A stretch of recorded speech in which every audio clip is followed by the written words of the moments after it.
Champions ট্রফির ফাইনালের শুরুতেই ভুল আউটের শিকার রাচিন রবীন্দ্র। নিউজিল্যান্ডের ইনিংসের অষ্টম ওভারের প্রথম বলের ঘটনা। বোলার বরুণ চক্রবর্তী লেগ সাইডের বাইরের বলকে সজোরে হাঁকাতে চেয়েছিলেন রাচিন রবীন্দ্র, তবে বল ব্যাটে তেমনভাবে কানেক্টেড হয়নি। উইকেট কিপার KL রাহুল সজোরে আবেদন করেন আউটের জন্য এবং KL রাহুলের সাথে সজোরে সকলেই আবেদন করে যেই কথা সেই কাজ। আবেদনের সাথে সাথে আম্পায়ার আঙ্গুল উঁচু করে আউট দিয়ে বসেন। সাথে সাথে খেলোয়াড়দের উন্মাদনা এবং গ্যালারিতে উচ্ছ্বাসিত দর্শকরা, এবং রাচিন রবীন্দ্র তিনি শিওর ছিলেন যে এটা আউট নয়, কেননা বল তার ব্যাটে স্পর্শই করেনি।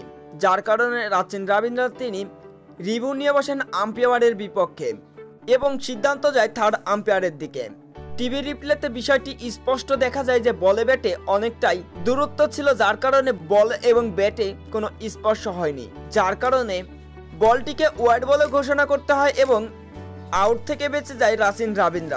অন্যদিকে ভুল আউট দিয়ে ক্ষমা চাইতে হয় আম্পায়ারকে, তবে আম্পায়ার ক্ষমা চাইলেও রাচিন রবীন্দ্র যদি এই আউটটার রিভিউ না নিতেন আম্পায়ারের বিপক্ষে গিয়ে, তাহলে বিষয়টা অন্যরকম হতো, কেননা নিউজিল্যান্ড ক্রিকেটের ব্যাটিংয়ের স্তম্ভ ছিল রাচিন রবীন্দ্র।